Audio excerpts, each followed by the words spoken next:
આગળ વધવું છે, આપણી સાથે ગેસ્ટ પેનલ છે મહેશભાઈ, મારે એ જાણવું છે કે ભલે પશ્ચિમ બંગાળની અંદર ભારતીય જનતા પાર્ટી એ સત્તામાં આવી રહી છે, પરંતુ અહીંના જે ઘણા બધા એવા મુદ્દા છે, સંવેદનશીલ મુદ્દાઓ છે, તે પણ આ વખતે ખૂબ ચર્ચામાં રહ્યા, જેમ કે ગોરખાલેન્ડનો એક મુદ્દો છે, પહાડી વિસ્તારોની અંદર જે સમસ્યાઓ છે તેનો આખો મુદ્દો છે.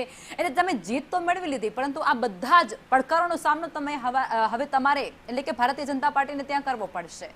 બિલકુલ બેન, હું તો ત્યાં સુધી માનું છું કે અમારા પ્રચાર દરમિયાન અમારા નેતાઓએ ચૂંટણી ઢંઢેરો જાહેર કર્યો એ તો ઠીક છે, પરંતુ પ્રચાર દરમિયાન બોલેલા એક એક શબ્દનું પાલન થવું જોઈએ એવું પણ હું માનું છું, અને થશે એ પણ હું તમને આશ્વસ્ત કરું છું.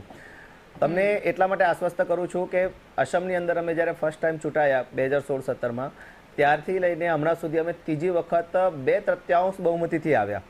બરોબર છે. કારણ કે જનતા ત્યારે એક તો તમે કામ સંપૂર્ણ કરી દો તો તમને વોટ આપે છે, અથવા તો તમારું કામ કદાચ ના પૂરું થાય પરંતુ તમે પ્રયત્ન કરો છો કે કેમ, એ જો પ્રયત્ન પોઝિટિવલી કરતા હો અને ભલે કામ પૂરું ન થાય તો બી જનતા તમને વોટ આપે છે. મને આ જ વાત મુદ્દાઓને લઈ અને જયવંતભાઈ તમારી પાસે આવું છે કે જે મુદ્દાઓને લઈને વાત કરવામાં આવી પશ્ચિમ બંગાળમાં, એટલે દુર્ગા પૂજા એટલે જે છે તે ઘરેણું કહેવામાં આવે છે પશ્ચિમ બંગાળનું. તે સમયે પણ ઘણી બધી મોદી સરકાર આવ્યા બાદ, તેમની સીટ આવ્યા બાદ ઘણું બધું પરિવર્તન પણ આવ્યું છે, પરંતુ જ્યારે મમતા બેનર્જીની સરકાર જે રીતે કાર્યરત હતી, ભારતીય જનતા પાર્ટીનું નામો નિશાન નહોતું, ત્યારે દુર્ગા પૂજાને લઈ અને ઘણા વિવાદો સર્જાતા હતા. તમે સ્પષ્ટ ન કહ્યું પણ હું સ્પષ્ટ શબ્દોમાં કહું કે દુર્ગા પૂજા અને મોહરમ સાથે આવે તો દુર્ગા પૂજા ઉપર પ્રતિબંધ મૂકવામાં આવે, અને કોલકાતા ઉચ્ચ ન્યાયાલયે કહેવું પડે કે ભાઈ દુર્ગા પૂજા થવા દો, આ હિન્દુઓનું પણ રાજ્ય છે. સેક્યુલર તો અર્થ એ જ છે ને કે બધા પંથોને સમાન સ્થાન હોય, અને દુર્ગા પૂજાના પંડાલો ઉપર આક્રમણો થાય, જેવું બાંગ્લાદેશમાં થાય એવું અહીંયા પણ થાય. આ પ્રકારનું તમે વિચાર તો કરો. અને મેં જે પેલો દાખલો આપ્યો ઉત્તર દિનાજપુરના ચોપડા ગામનો, કે મુસ્લિમાન મહિલા એનું ચારિત્ર ભ્રષ્ટ હોય એવો આક્ષેપ થાય અને એને તમે કોરડાથી મારો જાહેરમાં, શરિયા અનુસાર થાય. તો આ પ્રકારનું જે મમતા બેનર્જીના રાજમાં ચાલ્યું, તમે એ આવ્યા ને ત્યારથી લઈને એક પાર્ક સ્ટ્રીટ રેપ કેસ તમે કદાચ ગૂગલ સર્ચ કરજો.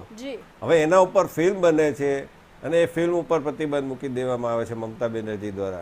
2012માં એક પ્રોફેસર છે અભિષેક કે અમરીશ કેવું કંઈ નામ છે, એ મમતા બેનર્જીનું કાર્ટૂન શેર નથી કરતા, ફોરવર્ડ કરે છે અને એને જેલમાં પૂરી દેવામાં હમણાં છૂટ્યા 10 વર્ષ પછી. વિચાર કરો આ પ્રકારનું જે રાજ્ય હતું ત્યાં, અને જે બૌદ્ધિકો જે એક પ્રકારનું એને અપેક્ષા રાખી હતી, જે સામાન્ય લોકોએ અપેક્ષા રાખી હતી. આપણે એ ફોટો આપણને યાદ છે, એક ભગવા વસ્ત્રમાં એક વૃદ્ધ વ્યક્તિ છે અને ફુવારા જે છોડવામાં આવે છે આરજી મેડિકલ કોલેજ પછીના આંદોલન દરમિયાન, અને એની સામે અડીખમ ઊભો છે, એ સામાન્ય જનતાનું પ્રતીક હતું. હવે આજે એવા વિડીયો સોશિયલ મીડિયા ઉપર અવેલેબલ છે, ટ્વિટર ઉપર અવેલેબલ છે, જેમાં તૃણમૂલનો પ્રચાર કરતી પોલીસને સામાન્ય લોકોએ કાઉન્ટર કર્યા છે. આ પ્રકારની હિંમત આ વખતે સામાન્ય લોકોને આ જ વાતને લઈને મહેશભાઈ તમારી પાસે આવીશ કે જે રીતે રુઝાન આવી રહ્યા છે, ભારતીય જનતા પાર્ટી આગળ વધી છે. એક સૂત્ર હતું પશ્ચિમ બંગાળમાં કે ભયથી લઈને ભરોસા સુધી, તેને લઈ અને બંગાળની પ્રજાએ અને સાયલન્ટ વોટિંગ કર્યું છે તે લોકોએ, ભયથી લઈને ભરોસા સુધી. તો હવે આ ભરોસો કેટલો પરિપૂર્ણ ઉતરશે? ને દેખો બેન, ભરોસો છે, ગઈ ફેરી 86% વોટિંગ થયું હતું, આ વખતે જમ્પ થઈને 91-92% થયું છે. તો આ જે 8% જે વોટ પ્લસ થયું છે ને, એ હું દાવા સાથે કહું છું કે 100% 8% ભારતીય જનતા પાર્ટીને આ વોટ મળ્યા છે. બરોબર છે. કારણ કે મમતા બેનર્જીની વોટ બેંક અને એની જે ઇકોસિસ્ટમ એવી હતી કે એમના વોટરો તો 100% વોટ કરતા જ હતા. બરોબર છે, પણ ડરાવી ધમકાવીને લોકોને દબાવી દેવામાં આવતા હતા. આ 8% વોટ જે નીકળ્યા અને એને 100% ભારતીય જનતા પાર્ટીને વોટ કર્યો, ત્યારે જ આટલી અમારી લેન્ડસ્લાઇડ વિક્ટરી થઈ રહી છે. બીજી વસ્તુ જુઓ કે ગઈ ફેરી છોડો, 2011-12 તમે જોઈ લો, જિલ્લા પંચાયતના ચૂંટણી જોઈ લો, પછી વિધાનસભાની 2015ની જોઈ લો, બરોબર છે, 14ની, બરોબર છે, પછી 2021-22 વાળી તમે જોઈ લો, બરોબર છે. તમે માનો નહીં, 2-3 હજાર ઇન્સિડન્ટ્સ બને, હજાર લોકો ઘાયલ થાય અને કમસે કમ 100-125 લોકોની મર્ડર થાય. એ તો ખાલી ચોપડે લખેલા, અનઓફિશિયલ તો અલગ, બરોબર છે, તમે માનો નહીં, આખી ચૂંટણીના બંને ફાસ કમ્પ્લીટ થયા. સિંગલ મર્ડરની આજે એક દુઃખદ ઘટના આવી છે ચિમનભાઈ માટે બી અને આપણા બધા માટે બી, કે આસનસોલની અંદર એક કોંગ્રેસના કાર્યકર્તાની હત્યા થઈ.